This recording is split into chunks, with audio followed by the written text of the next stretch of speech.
আলাইকুম। বিসমিল্লাহির রহমানির রহিম। আশা করি সবাই ভালো আছেন।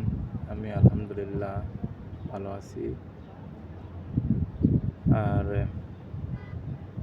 বর্তমানে যারা কাতার আসবেন, আসলে আমি এখনো নতুন আসছি। আমি কাতারে এখনো কাজে কামে লাগি নাই। বর্তমানে কাতার আপনার যদি নিজের লোক থাকে তাহলে আসবেন। আপনার যদি নিজের লোক থাকে তাহলে কাতারে আসবেন, আর যদি না থাকে তাহলে আসবেন না। ঠিক আছে? আর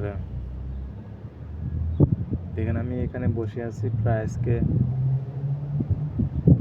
আমি প্রায় 4-5 ঘন্টা ধরে বাড়ায় আছি। বুঝতে পারছেন? 5 ঘন্টা ধরে আমি 5-6